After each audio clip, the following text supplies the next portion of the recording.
Hello আসসালামু আলাইকুম, সবাই কেমন আছেন? আমি আলহামদুলিল্লাহ আপনাদের দোয়ায় ভালো আছি। তো আগের ভিডিওতে তো বললাম যে 2 দিনের জন্য ট্যুর দিলাম কক্সবাজার। আবার আমাদের রেস্টুরেন্ট বিজনেসের একটু মিটিং ছিল সেই জন্য।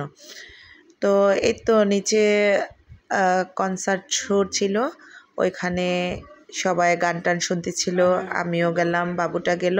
আর আসলে কি, একটা বিজনেসের জন্য গেলে ওইখানে শুধু ওইটাই মাথাতে থাকে যে কখন কার সাথে কি মিটিং হবে, কখন কে কি বলবে, ওইটা একটা আতঙ্কিত থাকে। আর আমি তো কখনো এরকম মিটিং করি নাই, এই ফার্স্ট টাইম একলা একলা মিটিং করলাম। আচ্ছা, যাই হোক, তো ওইখানে খাওয়া দাওয়া করলাম নিচে। মেয়েটা বলতেছিল যে আম্মু আসো, এখানে গান হচ্ছে, আমি একটু গান শুনবো।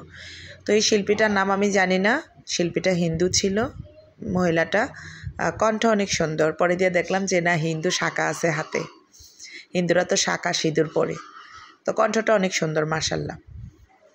তো আমার মেয়েটা তো গান দেখা পাগল হয়ে গেছে যে আম্মু আমি নাচ করবো। ওই তো এমনি নাচ করতে পারে মোটামুটি, তো ওই তো নাচ করতেছিল। তো ওর ভিডিও করলাম, তো ওর দিকে সবাই তাকায় রয়েছে, কারণ মাশাল্লাহ ওর নাচগুলা গানের সাথে সাথে অনেক মিসিং ছিল।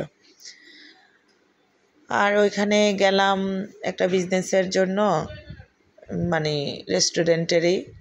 তখন ভাবলাম যে একটা রেস্টুরেন্ট ওইরকম পরিকল্পনা ছিল, তো পরিকল্পনাটা হয় কি না পরে আপনাদেরকে জানাবো, আর কি সারপ্রাইজ দিব, এখন এটা গোপন থাকুক। তো আসলে আমার ভিডিওগুলো কার কেমন লাগে, অনেকে বলতে পারে যে আপুটা শুধু বকবক করে।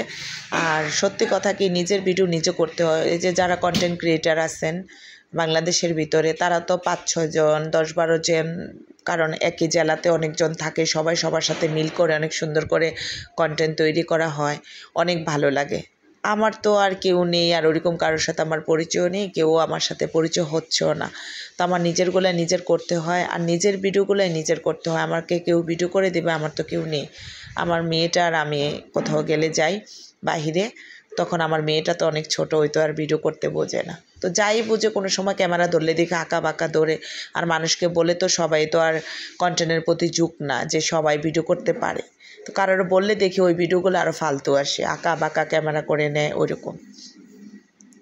আর আমরা যখন ফ্যামিলি ট্যুর যাই কোথাও, তখন তো ওরাও চ্যানেল আছে, ওরা নিজের ভিডিও নিজে করতেছে, হাঁটতেছে ওইরকম, কারণ ওই সময়টা ওরারও করা লাগবে, কারণ ওইখানে তো সময় বেশি অপচয় করা যাবে না, আমরা আবার চলে আসতে হবে।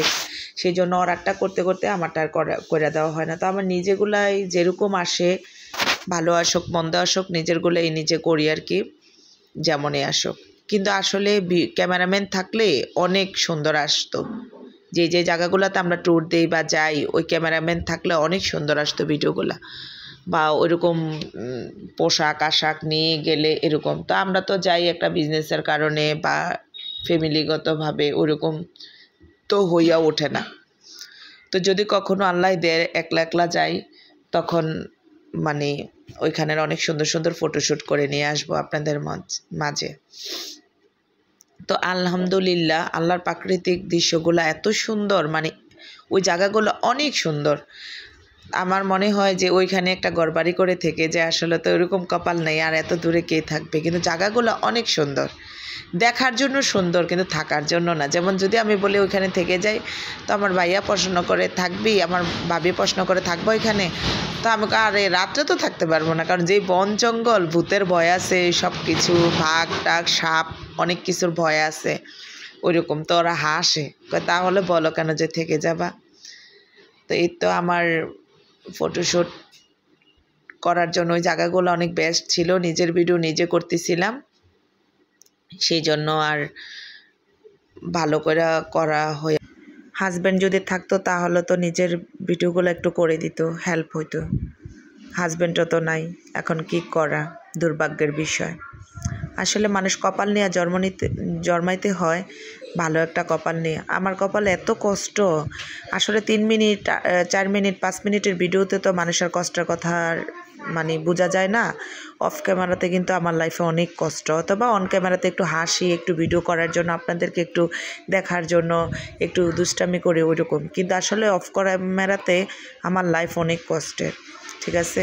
অন্য মেয়েরা 2 মাস হইলে যে আমার কামাই রোজগার না থাকলে বাচ্চাগুলারে দিয়ে চলে যায় হাজব্যান্ডের কাছে, আর আমার এইভাবে বছর পর বছর আমার বাবার বাসায় থাইকা যাইতেছি, আসলে কোনো অভিযোগ নাই। আর বাচ্চাগুলারও কোনো কেয়ার নাই। আমি দোষ করলে করতে পারি, আমি বড় মানুষ, আমি যে সবটাই ভালো করবো এমন কোনো কথা নেই। তো আমার বাচ্চাগুলাও তো, ওরা তো মানে জন্মজাতা পিতা, ওরারও খোঁজ খবর নেয় না।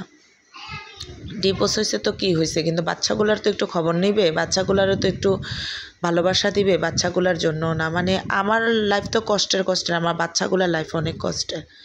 এই জন্যই আমি যতটুক পারি আমার বাচ্চাগুলারে একটু হ্যাপি রাখার জন্য, একটু সুখে রাখার জন্য চেষ্টা করি।